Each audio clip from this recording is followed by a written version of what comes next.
No princípio era o Verbo, e o Verbo estava com Deus, e o Verbo era Deus. Será que nós conseguimos compreender qual é a profundidade de dizer que Jesus é realmente Deus? Além do mais, será que dizer que Jesus não é Deus é realmente uma heresia? Sim, Jesus morreu lá, ele era um cara muito legal, ele era um profeta, como dizem muitas outras religiões, mas ele não era Deus. Será que isso fere os princípios do Evangelho? E por quê?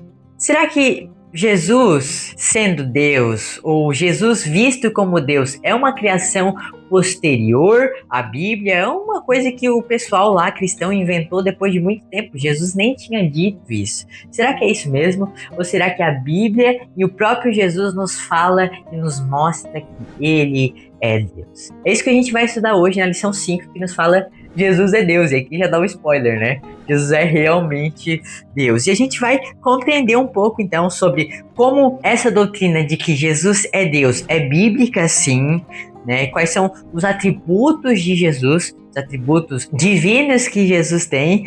Quais são as heresias, quais foram as heresias que, de alguma forma, tentaram combater a doutrina bíblica de que Jesus é Deus. E como elas afetaram a igreja e depois, como isso implica para nós hoje. O que hoje na nossa cultura muitas pessoas estão dizendo que Jesus não é Deus e por que isso é tão importante pra gente se atentar. Se você não me conhece, eu sou o Matheus dos Passos e sem mais delonga, vamos para o vídeo. O autor começa falando ali na leitura bíblica em classe sobre João capítulo 1. E eu acho interessante falar sobre o livro de João um pouco antes de a gente começar a estudar a lição propriamente dita. O apóstolo João é interessante porque acredita-se que ele foi pastor. Acredita-se que ele havia sido pastor em uma igreja em Éfeso. E é interessante porque ele escreve as suas cartas de maneira, eu acredito que também muito pastoral. De uma forma que ele quer proteger aqueles que de alguma forma estão expostos a heresias, a mentiras que o pessoal tá colocando por aí. Por isso que ele fala tanto de lobos, tanto de mercenários, tanto de heresias, e ele quer confrontar essas heresias, e por isso que a gente tá lendo muito João nessa lição, tá? O João, ele tem um coração pastoral em relação a combater as heresias, e eu acredito que se você tá com dúvida em alguns dos assuntos dessa lição, é muito provável que o apóstolo João tenha escrito alguma coisa sobre o assunto, tá? Então vamos lá, vamos procurar nos livros que João escreveu, porque o apóstolo João tem muito esse ímpeto de combate de heresias. Os outros apóstolos também têm, mas João acredita que tem até de maneira especial, ele sempre fala sobre isso de alguma forma. Ele começa mostrando já que no princípio era o Verbo e o Verbo estava com Deus e o Verbo era Deus. Ele já começa aqui chutando o balde pro alto, dizendo que o Verbo era Deus, e no versículo 14 ele diz que o Verbo se fez carne e habitou entre nós e vimos a sua glória como a glória do unigênito do Pai, cheio de graça e de verdade, para não deixar dúvida nenhuma que ele estava falando sobre Jesus. Tá falando aqui basicamente sobre Jesus ele veio em carne. Isso é importante porque a gente já viu que o pessoal tava falando que Jesus não tinha vindo em carne. Se você quer ver mais sobre isso, isso é uma outra lição, eu vou deixar aqui no card. E ele fala também que habitou entre nós, mas ele fala que o Verbo era Deus. Ele já fala aqui sobre duas heresias. Que Jesus não era carne, já combate isso, e que Jesus não era Deus, ele combate isso também. É interessante pensar que isso não é uma coisa somente que o apóstolo João escreveu sobre Jesus. É claro que a gente acredita na inspiração bíblica, na inspiração do Espírito Santo das verdades bíblicas, mas talvez alguém possa dizer, não, mas isso é o apóstolo João falando sobre Jesus. Eu acredito que um texto que Jesus está ali presente e recebe a adoração como se fosse Deus, eu acredito que isso é um dos pontos-chave aqui da nossa lição. É João capítulo 20, versículo 28, que está ali no primeiro ponto. Tomé, depois de ter um momento de incredulidade ali, disse que só vai crer se Jesus aparecer na frente dele e ele colocar o dedo nas feridas de Jesus. Jesus aparece e diz assim, Tomé, tô aqui, coloca o dedo nas minhas pisaduras, e Tomé vai lá, fala com Jesus. Eu acredito que tenha sido um momento muito emocionante para Tomé, e depois ele, em um momento de adoração, ele fala, Senhor meu e Deus meu. Jesus fica tranquilo com isso, continua dizendo e ainda corrige o apóstolo Tomé, dizendo que tu creu porque tu viu, mas mais bem-aventurados são aqueles que não viram, mas creram. Jesus não, de fato, não nega a adoração a Deus, a ele, mas ele recebe essa adoração. Jesus, ele não se opõe ao apóstolo Tomé dizendo que ele era Deus. Isso é um indício muito claro de que Jesus aceitou que ele era Deus. É claro que eu já falei isso em outras lições e por isso não vou falar novamente. Jesus falando que antes que Abraão existisse, eu sou, e até o próprio Jesus lá no sendo para ser crucificado, eles estavam tentando achar alguma coisa para crucificar Jesus. Eles perguntam se Jesus é o Cristo, o Filho de Deus, e eles falam, e Jesus fala assim: vocês estão dizendo, mas eu posso dizer para vocês que vocês vão ver o Filho do Homem assentado à direita do Pai. E isso nos traz que Jesus estava se colocando ali equiparado a Deus. Filipenses diz que, mesmo existindo na forma de Deus, não considerou o ser igual a Deus algo que se deveria ser retido a qualquer custo. Ou seja, não considerou o ser igual a Deus, ou seja, Jesus era igual a Deus de alguma forma, mas Jesus é sim Deus, é sim homem, 100% homem, como a gente já viu, mas é sim Deus. E é interessante pensar que Jesus é Deus de fato, porque se Jesus é realmente Deus, ele tem os atributos de Deus. O apóstolo João começa falando que no princípio era o verbo, e o verbo estava com Deus, e o verbo era Deus. Ele estava no princípio com Deus, ou seja, ele já fala aqui sobre a eternidade de Jesus, mesmo antes de Jesus encarnar. Então ele fala no princípio aqui, dando o atributo de eternidade. Ele fala também todas as coisas foram feitas por eles, que dá o tom aqui do Todo-Poderoso. Jesus está em todos os lugares, a onipresença. Então, e Jesus ele tem os atributos divinos, e é interessante a gente pensar nisso porque as heresias vieram para negar isso. E quais são, na verdade, as heresias e por que elas são ruins ou tão nocivas para o real evangelho? No segundo ponto, o autor nos traz que é a heresia que nega a divindade de Jesus, e ele começa falando sobre o arianismo. E o arianismo basicamente veio falando que Jesus era como se fosse um deus de segunda categoria, um deus mais inferiorzinho, assim, um deusinho. Falando que ele tinha, sim, de alguma forma, algum poder, enfim, que ele existia antes da sua encarnação, mas que ele não tinha a eternidade. Ou seja, Jesus havia sido criado por Deus. Aqui na palavra da ordem arianista era: houve tempo em que o verbo não existia. O arianismo veio dizendo que houve um tempo em que Jesus não existia. Se houve um tempo que ele não existia, ele era criado depois. Então ele não tinha eternidade, não tendo eternidade ele não é Deus, e enfim. É interessante pensar como eles explicavam isso, porque, de novo, o pessoal aqui está basicamente criando os livros que nós hoje usamos como base para entendermos a teologia. Pensem que eles não tinham livros de teologia como nós temos, eles não tinham bíblias de estudo. Esses caras, eles estavam fazendo as coisas pela primeira vez. Muitos deles tinham até devoção sincera a Deus. Isso é importante para a gente entender isso hoje até, porque muitas vezes nós vimos pessoas com práticas e com crenças que nós não concordamos, que nós vimos como aquilo ali como algo herético, como um herege ali na nossa frente. Mas muitas vezes esses hereges, mesmo com todo o conhecimento que nós temos, os livros que nós temos, ainda não conseguiram chegar ao conhecimento da verdade e tem de alguma forma um sentimento, uma emoção, uma intenção boa para com Jesus. Isso não quer dizer que eles sejam bons, isso não quer tirar a gravidade dos atos do herege, da heresia, mas isso eu acho que é muito importante para a gente compreender o aspecto apologético dessa lição. Antes de a gente julgar o outro em relação a dizer tu é um herege, tu vai pro inferno, a gente precisa compreender o porquê que a pessoa pensa daquele jeito, porquê que ela quer desse jeito, e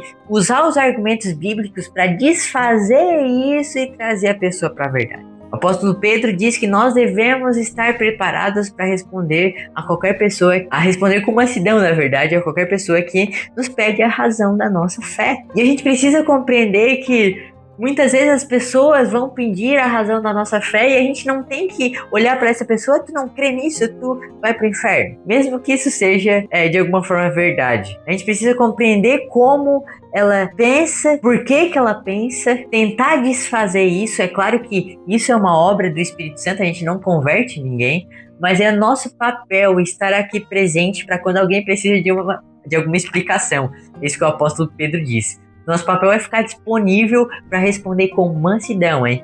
não é para responder com brabeza nem com raiva, é para responder com mansidão àqueles que pedem a razão da nossa fé. E a explicação para essa heresia do arianismo usava até alguns versículos bíblicos. Eu acredito que o mais forte, e eu acredito que seja até algumas dúvidas de você que já leu alguma parte ali de Colossenses na Bíblia, seja Colossenses capítulo 1, versículo 15, que nos diz que o qual é a imagem do Deus invisível, o primogênito de toda a criação. Quando eu li essa passagem pela primeira vez, eu fiquei confuso, porque o primogênito diz basicamente sobre o primeiro filho. Quando a gente fala sobre primogênito nos dias de hoje, a gente muitas vezes poderia até pensar que se Jesus é o primogênito da criação, isso quer dizer que Jesus foi o primeiro a ser criado. Isso é de alguma forma o nosso pensamento comum, como a gente leria como um leitor comum, pensando nas coisas que a gente tem hoje. Mas lembra vocês que a Bíblia não foi escrita hoje, ela foi escrita milhares de anos atrás, e a gente precisa compreender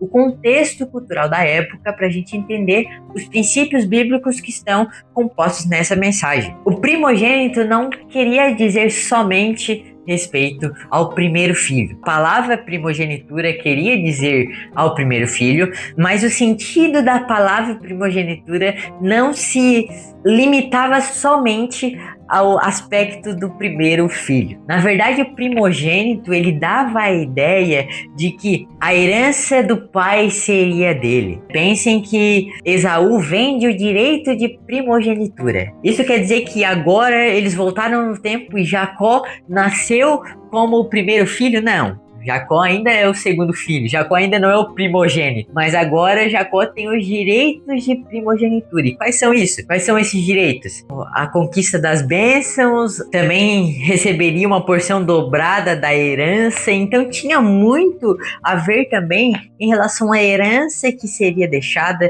Também o direito de primogenitura seria visto também no contexto judaico em relação ao poder, excelência, enfim. Na verdade, a nossa explicação para esse texto da Bíblia que diz que Jesus é o primogênito de toda a criação, não é que Jesus foi o primeiro a ser criado, mas sim que Jesus tem o poder e a herança de todas as coisas criadas. Sabe aquele outro texto que diz que tudo foi feito por ele, para ele, e sem ele nada do que foi feito se fez? Na verdade, é esse para ele que a gente está dizendo. Jesus sendo o primogênito de toda a criação, é que a criação é uma herança dada a Jesus por Deus, e isso não quer dizer que Jesus tenha nascido ou sido criado. A palavra também primogênito é usada muito para dizer em relação à importância, prioridade, primazia, preeminência, e aqui o autor diz que Jesus encarnado tem a primazia na criação, ou seja, a imagem do Deus invisível, porque é Deus. Então, antes de a gente ir para o terceiro ponto, que seria como essas heresias estão hoje presentes no nosso dia, eu quero falar para você de um livro. Sim, eu vou falar de novo sobre a Declaração de Fé das Assembleias de Deus. Se você ainda não tem, eu vou deixar o link aqui embaixo. Gente, é muito legal esse livro aqui. Não é um livro que você vai ler de ponta a ponta, mas é um livro de pesquisa. Quando você ficar com alguma dúvida em algum assunto, e essa lição tem muitos assuntos desse tipo, você pode vir aqui consultar o que a Assembleia de Deus sabe e pensa sobre isso, o que ela crê, quais são as bases bíblicas. E isso é muito interessante para ter quando alguém vem perguntar qual é a razão da nossa fé. É legal ter isso aqui porque tem as bases bíblicas tudo certinho. E se você tá gostando até aqui do vídeo, deixa um like aí, comenta. Se você tiver alguma dúvida, qualquer coisa, pode deixar aí, se inscreve no canal também, que isso ajuda bastante, beleza? Mas vamos para o terceiro ponto então, que é sobre as implicações do arianismo na atualidade. E essa parte vai falar basicamente sobre o porquê que é interessante hoje nós falarmos sobre isso, nós falarmos sobre esses pontos, sobre essas heresias, e por que hoje ainda é interessante a gente pensar sobre isso. E a resposta é basicamente porque,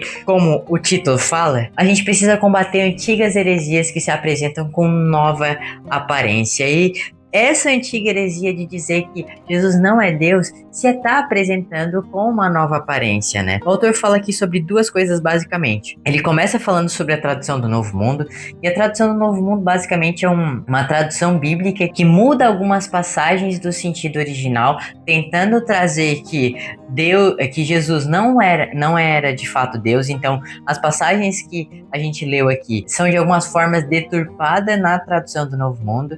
Essa tradução, por exemplo, é usada bastante por testemunhas de Jeová. Então é interessante a gente falar sobre isso, porque muitas vezes nós vamos se encontrar com pessoas, nós vamos ser encontrados por essas pessoas até na nossa própria casa, e essas pessoas não acreditam que Jesus é Deus. É importante pensar no que eu falei anteriormente, que muitas vezes essas pessoas têm afeto, têm de alguma forma preocupação com Deus, têm devoção a Deus, mas ainda não conheceram a verdade em relação à doutrina bíblica de que Jesus é Deus. É importante a gente pensar então como essas pessoas pensam, por que elas pensam nisso e como nós podemos desembaraçar isso para que elas alcancem a verdade. E isso é interessante porque geralmente a gente fica com medo. Há um medo generalizado de falar com o testemunho de Jeová, por exemplo. Mas a gente precisa compreender o que eles pensam, precisa conhecer eles para que a gente possa também pregar o evangelho para essas pessoas. O evangelho diz que Jesus é Deus, que Deus morreu pelos nossos pecados e assim nós podemos ser salvos. Um segundo ponto que eu acredito que é até mais importante do que isso, que fala sobre os movimentos orientais e outros grupos. E o autor aqui fala sobre basicamente movimentos religiosos ou não, até não religiosos, que de alguma forma ele fala de religiosos aqui, na verdade, né? Mas eu acredito que esse princípio se aplica para movimentos não religiosos também. Sobre Jesus sendo um profeta, Jesus sendo um filósofo, Jesus sendo um sábio, mas Jesus não sendo Deus. E aí, nesse sentido, eu acredito que é mais preocupante, porque nesse ponto, a gente acha muito legal o que Jesus falou, interessante os princípios de Jesus para o trabalho, para a vida, para finanças, para qualquer outra coisa, mas a gente não acha interessante quando Jesus fala que ele fala que eu sou. A gente não acha interessante e não liga para as partes em que Jesus fala coisas que nos confrontam. E na verdade eu acredito que isso é um dos principais pontos, porque nós temos muita facilidade hoje em dia, culturalmente, nós nascemos em um país católico, como eu já disse, de aceitar Jesus como um personagem cultural, de aceitar Jesus como alguém que tem frases que nós podemos postar, aceitar Jesus como alguém muito interessante, um filósofo muito sábio, uma pessoa muito sábia, mas não aceitar Jesus como a integridade da mensagem que ele veio nos trazer. É importante nós pensarmos sobre isso, porque quando a gente não aceita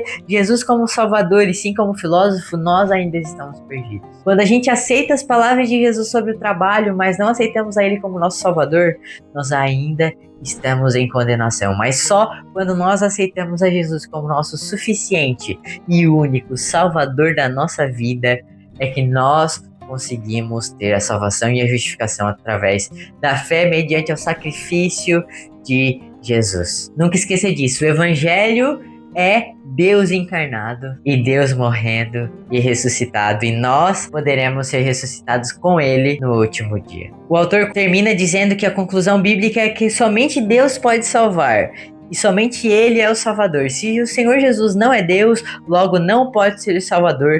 Então negar a divindade de Jesus é negar a salvação. E por hoje seria isso. Muito obrigado por ter ficado até aqui. Se ficou alguma dúvida, deixe aí nos comentários e valeu!